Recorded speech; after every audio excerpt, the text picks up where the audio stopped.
Hi friends, today we will discuss a very important topic in hematology, that is thrombocytopenia. This means there is decreased platelet count.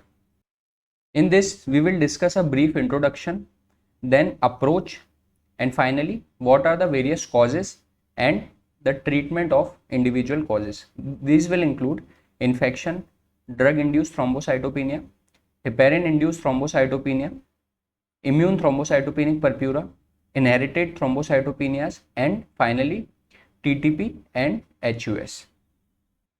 Guys, do not forget to download the PDF of this lecture, attempt the test, and participate in various quizzes based on internal medicine from Harrison on the MediLectures app on Play Store. So friends, platelets are released from megakaryocyte. Megakaryocyte will release the platelets.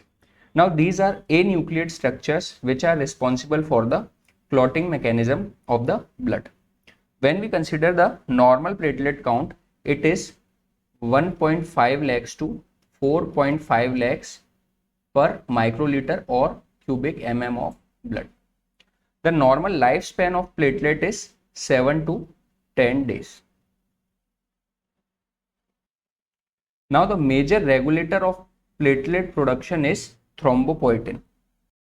So thrombopoietin is synthesized in the liver and it is increased with inflammation and especially with the cytokine interleukin 6. So decreased level of platelets and megakaryocytes will stimulate the production of thrombopoietin, and therefore this will in turn increase the platelet count. Now thrombocytopenia can result from either of the following, that is, there can be a decreased bone marrow production which can be inherited as well as acquired.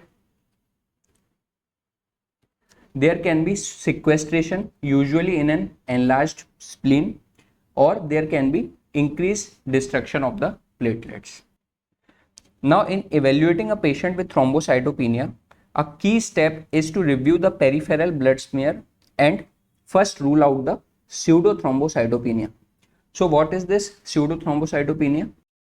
So it is a in vitro artifact which occurs while using EDTA vials, which are usually used for the CBC complete blood count. This EDTA will lead to decrease in calcium levels due to chelation of calcium.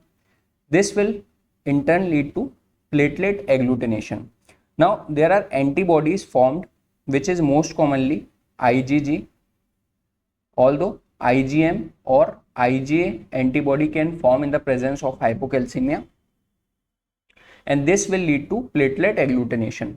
So to avoid this pseudothrombocytopenia, if it is occurring in some patient, then we have to first we can do what is we can send the sample in sodium citrate vial, or we can send the sample in heparin vial. Alternatively, we can also examine the peripheral blood smear with direct capillary blood by finger prick. This is known as manual correction of platelet. Now coming on to a very important part, that is the approach to thrombocytopenia. So first of all, let's consider the history. While inherited thrombocytopenia is very rare, prior platelet counts, if available, should be retrieved and a family history regarding the thrombocytopenia should be obtained.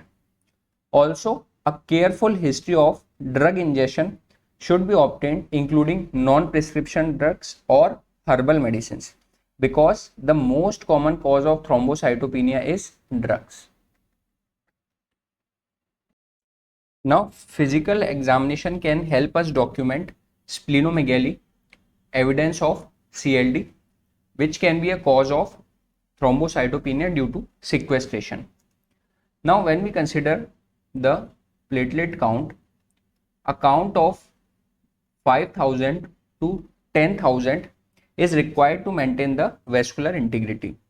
But when the platelet count falls less than 5,000 per cubic mm, there is first appearance of petechiae. So these petechiae are pinpoint and non-blanching hemorrhages present on the skin surface. These first appear in the areas of increased vascular pressure like ankle and feet in cases of ambulatory patient, and it is specifically denoting decreased platelet number. That is, it is related to decreased platelet number and is not related to platelet dysfunction. It is not related to platelet dysfunction.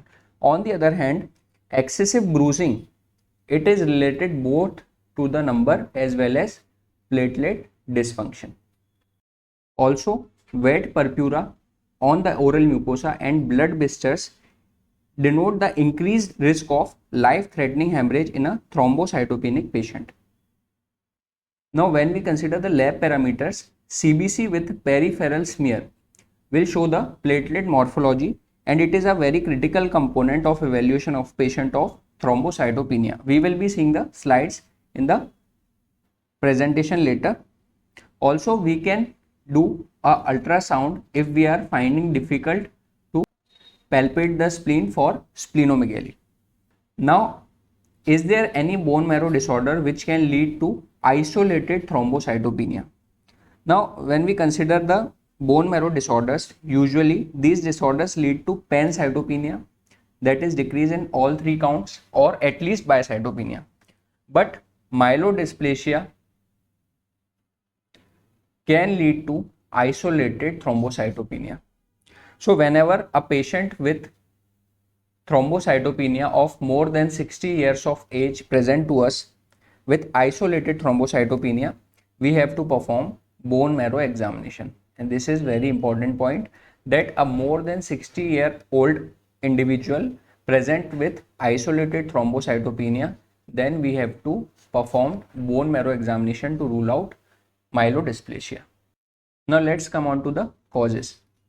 So we will discuss the causes as infection-induced thrombocytopenia, which is the most common non-iatrogenic cause. Second, drug-induced thrombocytopenia, which is the overall most common cause.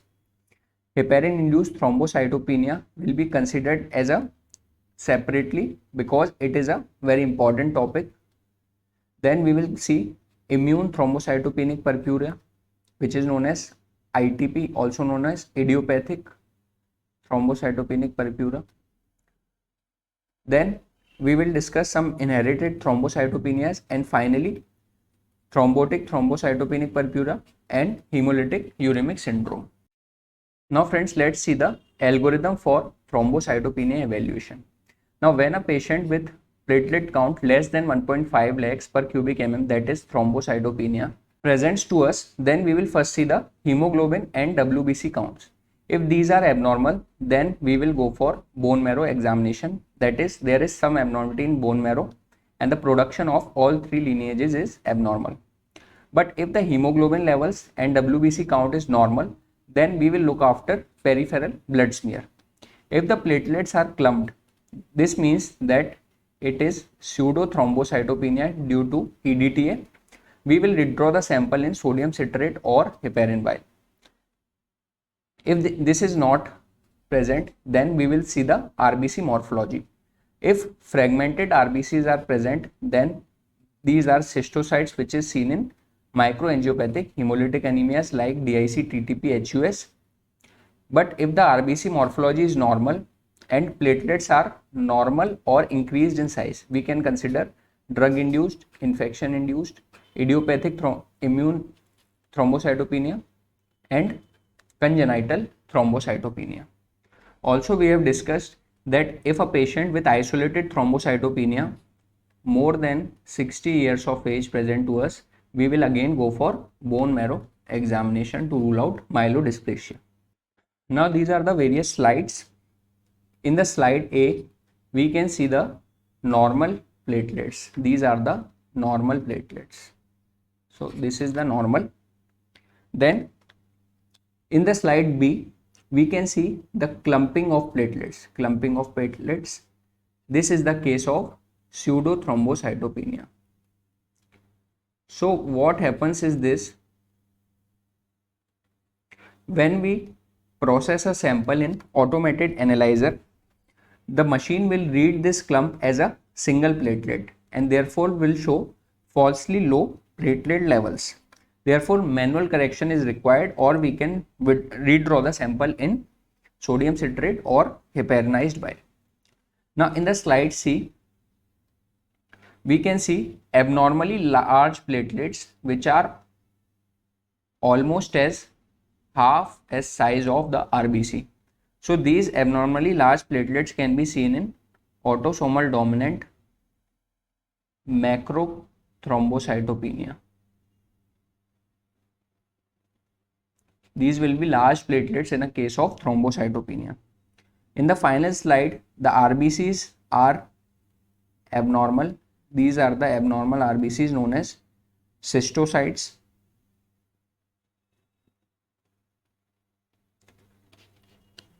And after hemolysis, these will form your helmet cells. So this will be seen in cases of microangiopathic hemolytic anemia, which can be associated with TTP-HUS. Also in this case, direct Coombs test will be positive. So coming on to the individual causes, infection-induced thrombocytopenia. So many viral and bacterial infections can lead to thrombocytopenia, and these are considered most common non-iatrogenic cause of thrombocytopenia.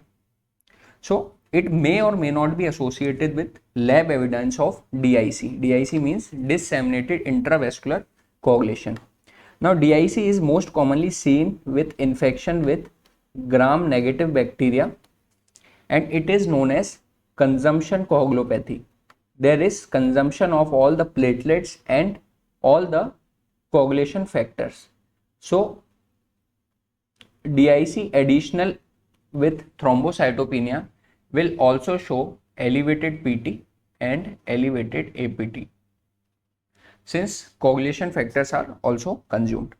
Now the mechanism of infection-induced thrombocytopenia is there can be decreased platelet production or decreased platelet survival or certain immune mechanisms.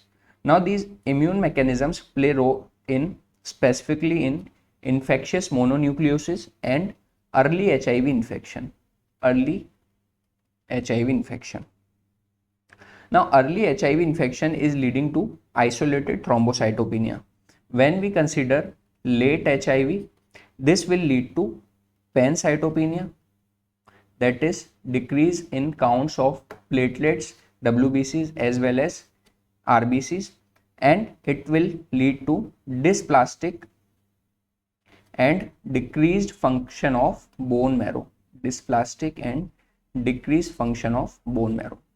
Now the immune mechanisms specifically play role in children, specifically after a viral infection, post-viral infection.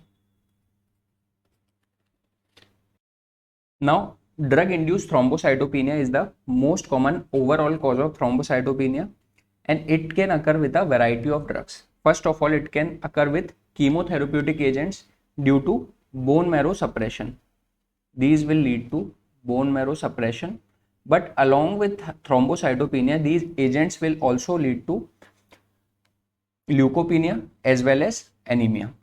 So this will also affect the other lineages. But there are certain drugs which can also lead to isolated thrombocytopenia. The list is on the next slide. All drugs should be suspected in a patient with thrombocytopenia without an apparent cause and should be stopped. Now there are classic drug dependent antibodies. These are formed and react with platelet surface antigen and result in thrombocytopenia. But these antibodies are present only when the drug is present. Drug is present in the body, and these are most commonly seen with drugs, especially quinine and sulfonamides. Although there is a list of drugs causing isolated thrombocytopenia, but most commonly antibodies are associated with quinine and sulfonamides. Now, thrombocytopenia in these cases occur after a period of initial exposure to the drug The median is 21 days, or it can also occur after re-exposure to a previously used drug. And this thrombocytopenia resolves in 7 to 10 days after the withdrawal of the drug. In contrast, thrombocytopenia due to GP2A3B inhibitors like abciximab occurs within 24 hours of initial exposure to the drug. Now, this is due to naturally occurring antibodies with the drug bound to this platelet. Now, this is the complete list of drugs causing isolated thrombocytopenia, and it includes many commonly used drugs.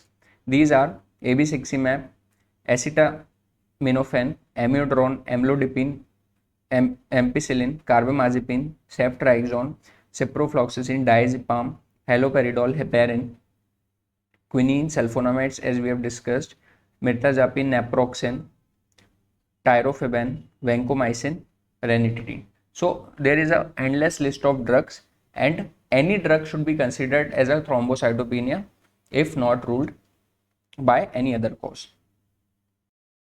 Now let's discuss heparin-induced thrombocytopenia, HIT, in detail. So thrombocytopenia due to heparin differs from other drugs in two ways. First of all, it is usually not severe. The lower counts of platelets rarely are less than 20,000. So rarely the counts will be less than 20,000. Also, it is usually not associated with bleeding. Rather, there is increased risk of thrombosis. Now, why this is occurring?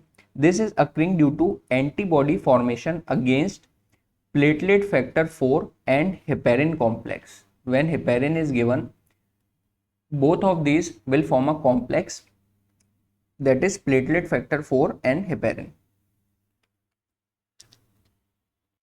Now the antibody along with platelet factor 4 and heparin will lead to the activation through Fc gamma R2A receptor, and this will lead to activation of platelets, monocytes and endothelial cells. So the activation of platelets will lead to a thrombotic state, and when these are consumed, this will lead to thrombocytopenia. Now, it is more common with unfractionated heparin, but it can also be seen with low molecular weight heparin. Now, this HIT is known as HIT when it is associated with excessive thrombosis. Now, the timing of development of HIT is very important.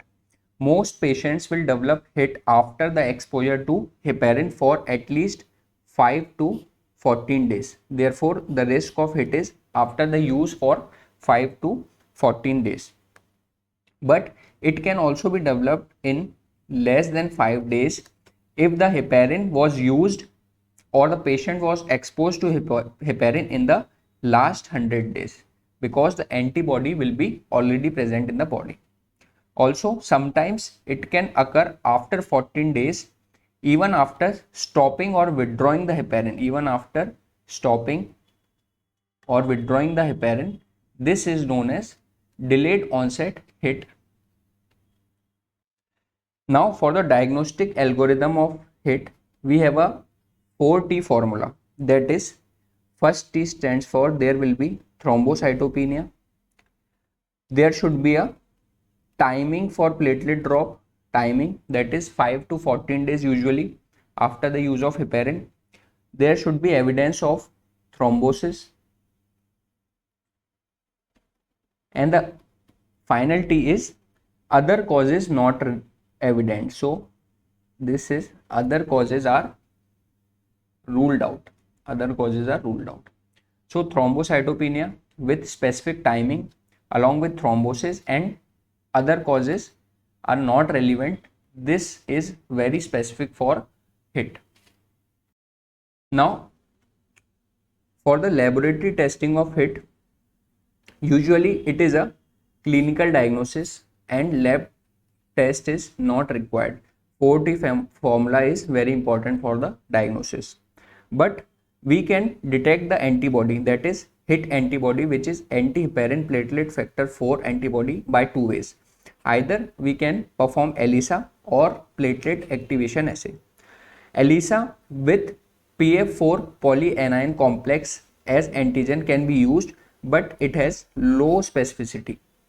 To increase the specificity, we have IgG ELISA, but this have low sensitivity. With increased specificity, the sensitivity falls. The platelet activation assay, which most commonly used is serotonin release assay, has higher specificity than ELISA but less sensitivity.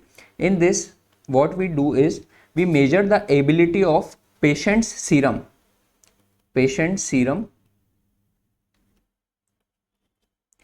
to activate the platelets in the presence of heparin. So we are basically providing platelet factor 4 with heparin, and we are looking for the antibodies, whether these are present in patient serum.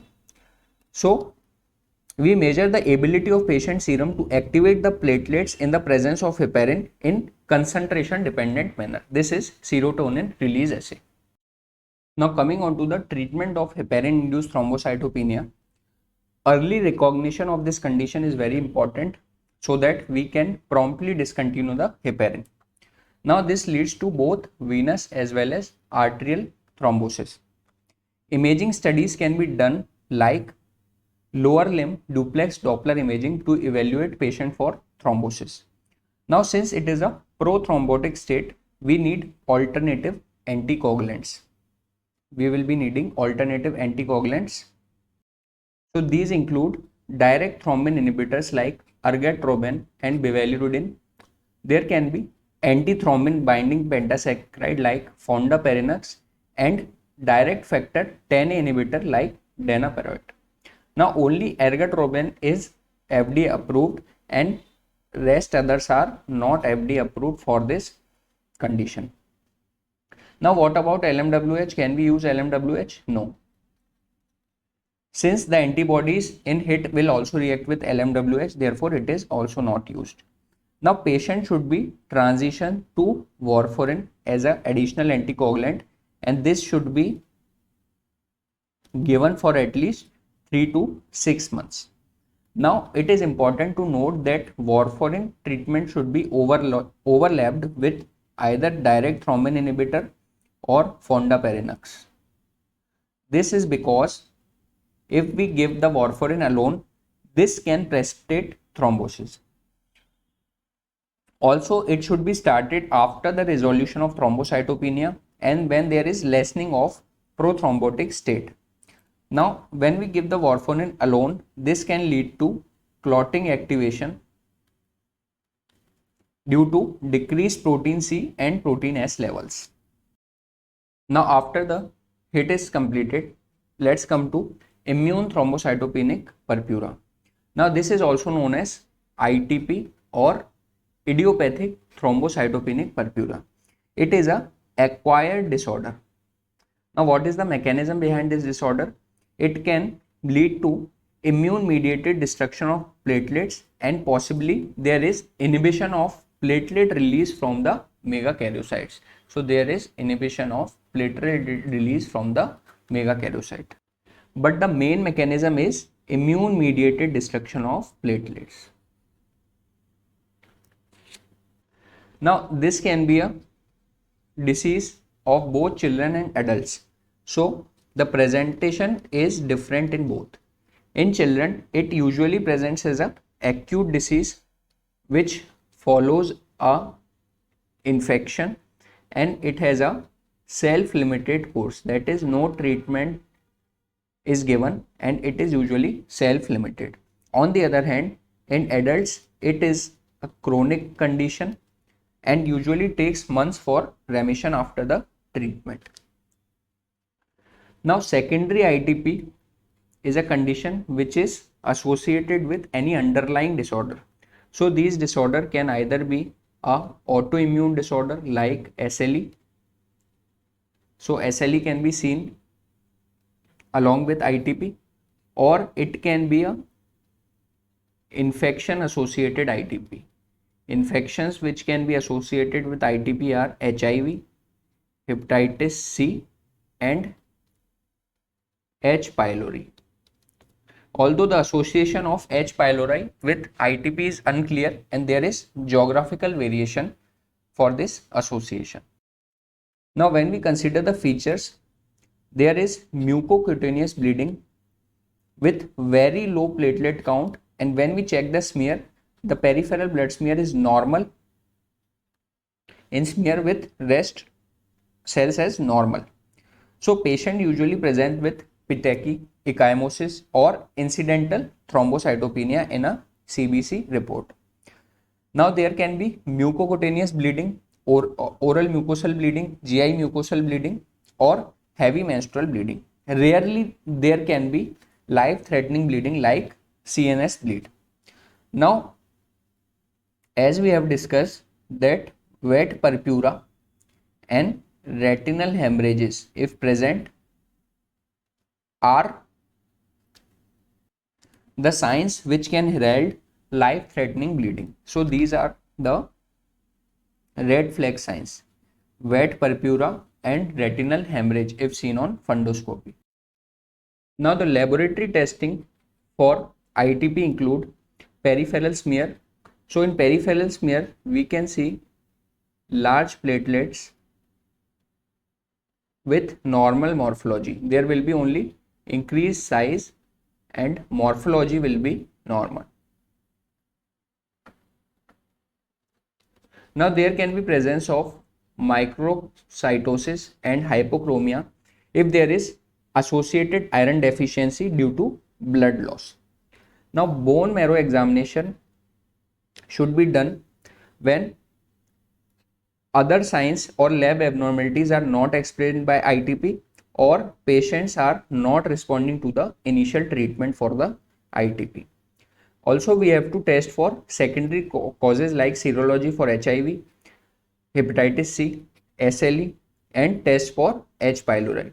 Now, Coombs test is very important to rule out hemolytic anemia, because autoimmune hemolytic anemia, if present with ITP, this is known as Evans syndrome. This is known as Evans syndrome. Now also we can do immunoglobulin levels to detect hypogammaglobulinemia, or we can also test for IgA deficiency. So this is the workup for ITP. So the treatment of ITP includes drugs that decrease the reticuloendothelial uptake of antibody bound platelets, drugs which decrease antibody production, and finally the drugs which increase the platelet production. Now, initial therapy in patients with ITP without a severe disease that is the platelet count more than 5,000 can be started on OPD basis. So these include drugs like prednisolone. Now prednisolone in ITP is given in a dose of 1 milligram per kg per day. Also, we can use Rh immune globulin therapy. Now this Rh immune globulin is used in a dose of 50 to 75 microgram per kg. It is only given in Rh positive patient, and the mechanism of action is it produces limited hemolysis by inhibiting Fc receptor function. Now we can also use IVIG. This is pooled IgG antibody derived from human plasma. This will also block the Fc receptor, but the mechanism is different from Rh immunoglobulin. It is having more efficacy in post splenectomy patients. The dose which is used is 1 to 2 gram given over 1 to 5 days. Now the side effects are there, and these depend on the volume of infusion. It can rarely lead to serious side effects like aseptic meningitis and renal failure.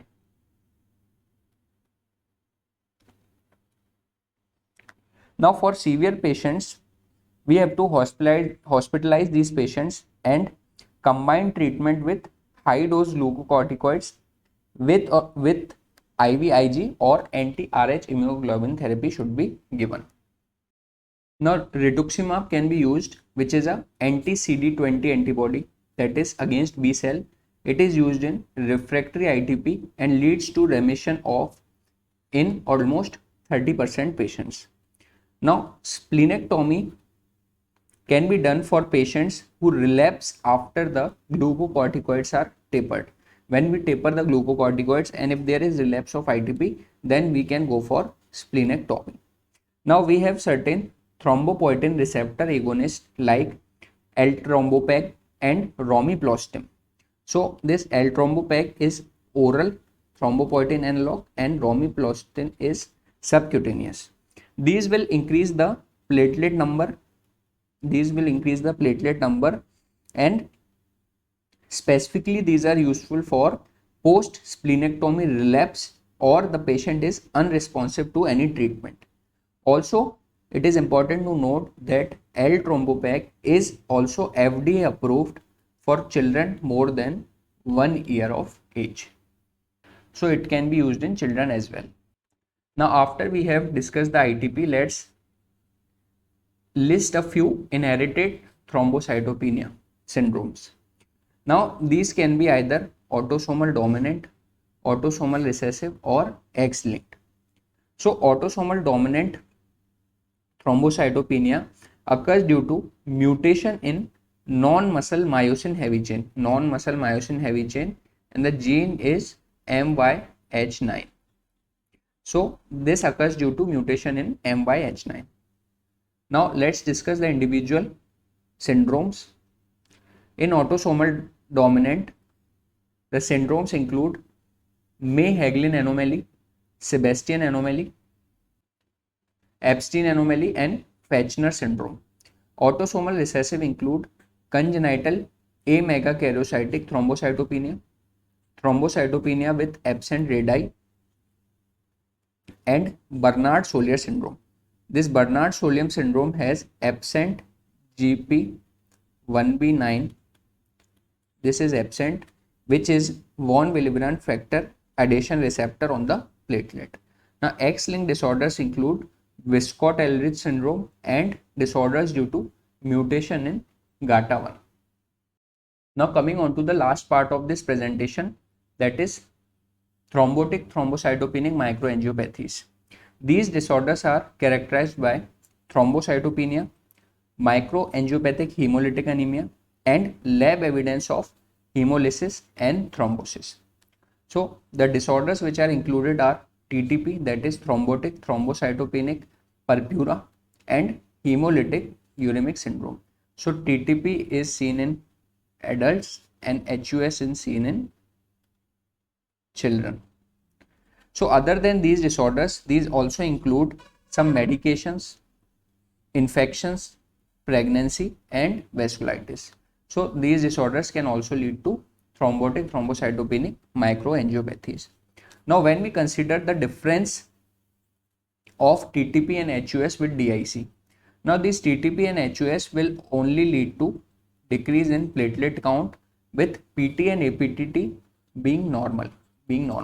But in DIC, since there is consumption of all the clotting factors, these will also be elevated in DIC, that is PT and APTT along with thrombocytopenia. Now first let's discuss thrombotic thrombocytopenic purpura. So it is characterized by pentad of findings which include microangiopathic hemolytic anemia, thrombocytopenia, renal failure, neurologic findings and fever. Now here only let's discuss the findings of HUS. HUS will be characterized by the above three findings, that is MAHA, thrombocytopenia and acute renal failure. On the other hand, neurologic findings and fever are characteristically present only in TTP. Now, what is the pathogenesis? There is defect in ADAMTS30. So either this can be deficient, this will lead to inherited TTP, and inherited TTP has a name known as Upshaw-Schulman syndrome.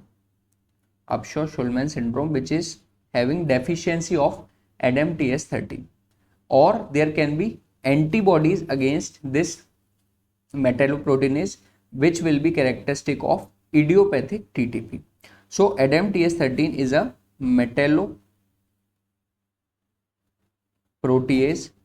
which cleaves the multimer of von Willebrand factor. So von Willebrand factor is characteristically a ultra large multimer which is cleaved by this metalloprotease into smaller parts. So when it is not able to get cleaved, this will lead to large molecules leading to platelet adhesion and aggregation. Also, it is important to note that idiopathic TTP is more commonly seen in patients of HIV and pregnant women. So the findings which are present in TTP include there will be increased LDH, which is a non-specific marker of hemolysis. There will be increased indirect bilirubin due to hemolysis, decreased haptoglobin. So this decreased haptoglobin will tell us that hemolysis is occurring intravascularly, since it is only decreased in intravascular hemolysis. There will be increased retic count obviously, and there will be negative direct Coombs test, since it is not a autoimmune hemolytic anemia but it is microangiopathic hemolytic anemia. So these are the findings. Now when we consider the treatment, the plasma exchange is the mainstay of treatment. Now plasma exchange will help us in clearing the antibody, therefore it is more useful in idiopathic. In which there is antibody mediated TTP, antibody against ADAMTS13 metalloprotease. This will respond best to plasma exchange. Now till when is the plasma exchange done? When the platelet counts become normal and signs of hemolysis are resolved for at least 2 days. For at least 2 days the platelet count should be normal and there should be no signs of hemolysis. Now glucocorticoids, which is the immunosuppressants, are also used as adjunct to plasma therapy, and other immunomodulators like anti-CD antibody rituximab, vincristine and cyclophosphamide are also used. Splenectomy along with rituximab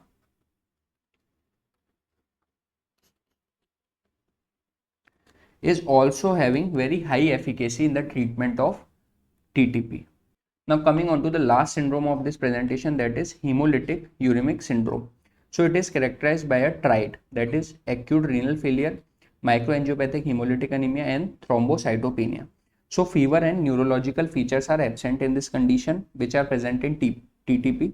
It is often preceded by diarrhea which is usually hemorrhagic in a children, and the most common serotype is E. coli O157H7. This is the most common serotype involved in HUS. Now what is atypical HUS? The HUS which is not associated with diarrhea and is having genetic defects leading to chronic complement activation.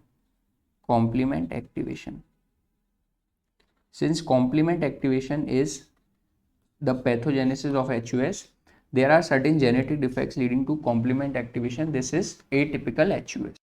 Now when we consider the treatment of HUS, it is primarily supportive. Now dialysis is required in almost 40% of children who have associated diarrhea. When we consider the mortality, so the typical HUS, that is diarrhea associated HUS, has a good prognosis with a mortality of less than 5%. On the other hand, atypical HUS has a mortality as high as 21%. Now eculizumab, which is a antibody against C5, it is used in atypical cases, atypical HUS. Since in atypical there is activation of complement, so this antibody will lead to blocking of terminal complement pathway. Also, a treatment protocol for atypical HUS follows plasma exchange. So initially, when a patient who is suspected of atypical HUS has no history of diarrhea until the ADAMTS13 levels are abated, we treat the patient initially with plasma exchange, and when these levels are abated, if it is TTP, then it is continued with plasma exchange. If it is atypical, then plasma exchange is stopped.